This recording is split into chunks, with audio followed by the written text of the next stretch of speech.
तीसरी बार आपने हमें देश सेवा का मौका दिया है।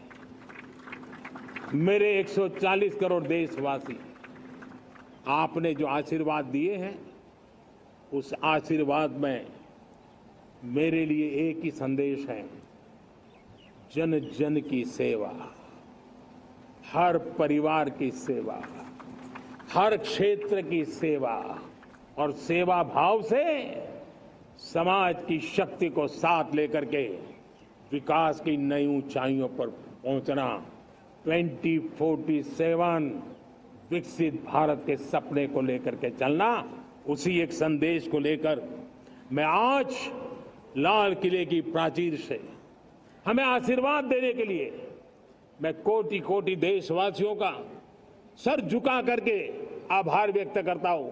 मैं उनके प्रति नतमस्तक होता हूं और मैं उनको विश्वास दिलाता हूं कि हमें नई ऊंचाइयों को नए जोश के साथ आगे बढ़ना है।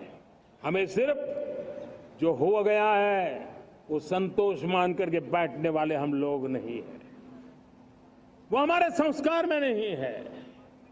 हम कुछ और करने के लिए, कुछ और आगे बढ़ने के लिए और कुछ और नई ऊंचाइयों को पार करने के लिए हम आगे बढ़ना चाहते हैं।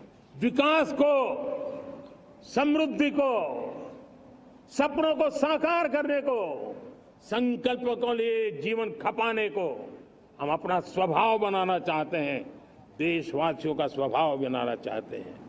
मेरे प्यारे देशवासियों, आज नई शिक्षा नीति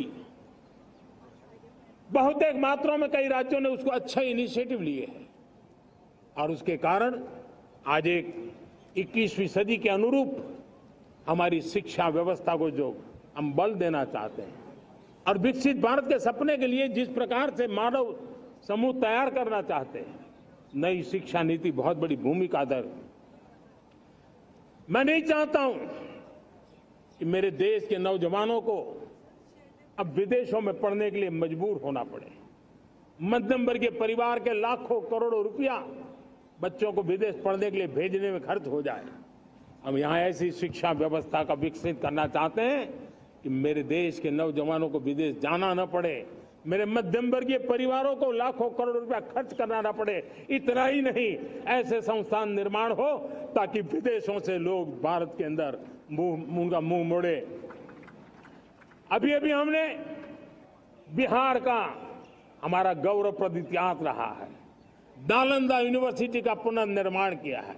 फिर से एक बार नालंदा यूनिवर्सिटी काम करना शुरू कर दिया है, लेकिन हमें शिक्षा के क्षेत्र में फिर से एक बार सदियों पुराने उस नालंदा स्पिरिट को जगाना होगा, उस नालंदा स्पिरिट को जीना होगा, उस नालंदा स्पिरिट को लेकर के बड़े विश्वास के साथ विश्व की ज्ञान की परंपराओं को नई चेतना देने का काम हमें करना होगा। मुझे पक्का विश्वास है कि नई शिक्षा नीति ने मातृभाषा पर बल दिया है। मैं राज्य सरकारों से कहूंगा, मैं देश की सभी संस्थानों से कहूंगा कि भाषा के कारण हमारे देश की टैलेंट को रुकावट नहीं आनी चाहिए, भाषा अवरुद्ध नहीं होनी चाहिए।